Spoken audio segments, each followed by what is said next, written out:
taking off from the last comment that was made in the previous debate.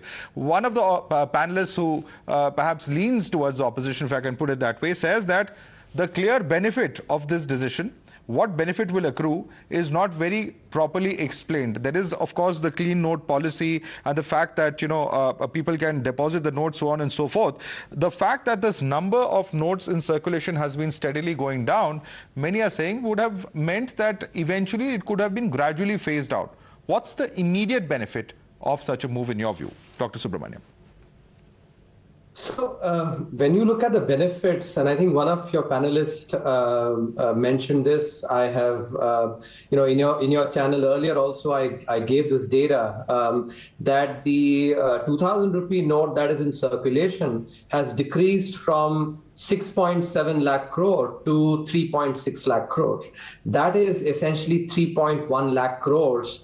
That's a large amount of money. And, we're not talking about your fake currency. We're talking about absolutely, a legal currency that is possibly getting hoarded to the tune of, 3.1 lakh crore. Now, why is this likely to be hoarded? Because as you were saying, the 2000 rupee note is not being dispensed with as much from ATMs, number one. Mm-hmm. Number two, if you look at a currency note as a medium of exchange, the 2000 rupee note is not being used as a medium of exchange, for two reasons. One, the digital transactions in the economy have gone up significantly. I mean, magnitudes, right, orders of magnitude, and digital transactions are actually expected to multiply 3-4 in just the next 3 years as well.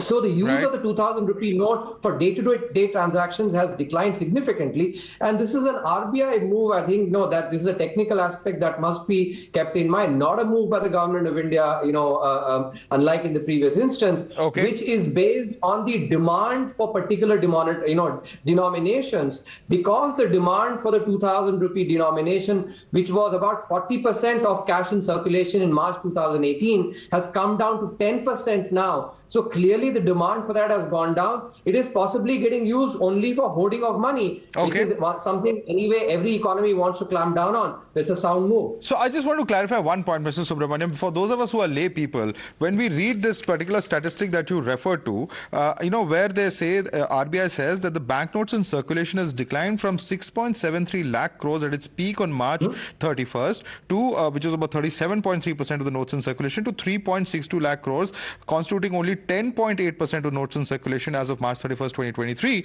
So over these 5 years, you're saying that these notes have been hoarded. Is it possible that it's because the notes have not been in circulation that they are with banks? What percentage of that could possibly be with banks? Or are these actually the total amount of notes that people have with them? Can you just explain that for our viewers?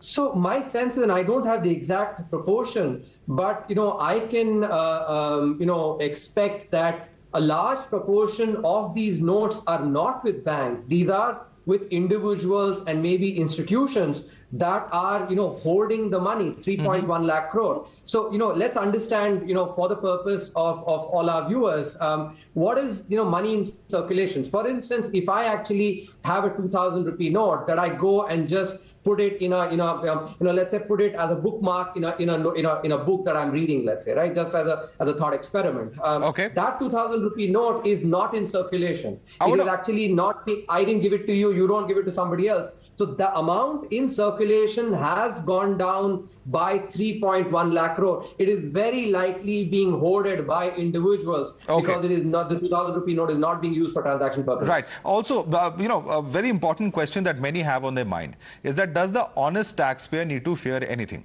This time around, the deposit has not been stopped. There's no deposit limit, if I can understand, subject to whatever regulatory, issues are there. So if somebody has, for instance, a senior citizen has, for instance, 8 or 10 lakh rupees, which they may need, for emergency healthcare purposes, in case they are hospitalized, for instance, can they just go and deposit that straight away? Will there be any kind of tax complications for them if they do that?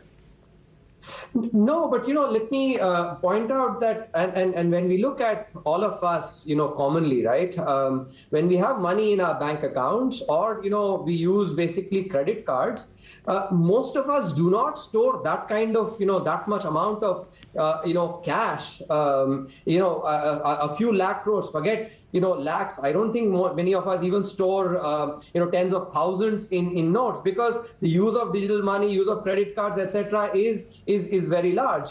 So, what we're talking about itself is a very hypothetical scenario where somebody basically for a rainy day storing 10 lakh crore. Okay. I think that is something that is actually a scenario that is being painted just for, it's a straw man that is being erected by people who actually vested interest, who possibly are, ones that benefit from storing of this or hoarding of this cash. I am absolutely clear that the benefits here are, for removing such hoards of cash. It does not affect the common person, because 2,000 rupee notes are not a medium of exchange, at all for the common person. All right. Thank you so much, Dr. kvsubramanian, for joining us and explaining to us and putting it in your perspective as to what really citizens can expect and what all of these numbers really mean. Thank you so much for joining us, sir. And before the circulation or movement of specific currency denominations, such as the 2,000 rupees note, is a decision made by the central bank and government authorities in response to various factors like economic considerations, cash demand, counterfeiting concerns, and monetary policy goals.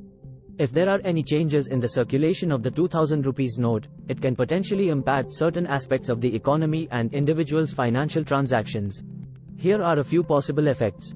Convenience of large transactions. The availability or scarcity of 2,000 rupees notes can influence the ease of conducting large value transactions. If the supply of 2,000 rupees notes is limited, it may affect individuals or businesses that rely on such high denomination notes for their financial activities.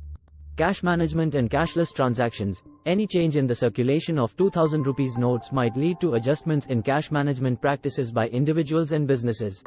It could prompt people to adopt alternative payment methods, such as digital transactions, mobile wallets, or lower denomination currency notes, to fulfill their transactional needs. Counterfeit concerns. Currency notes with higher denominations are often targeted by counterfeiters due to their higher value. Adjustments in the circulation of the 2,000 rupees note may be made to address counterfeiting risks and maintain the integrity of the currency.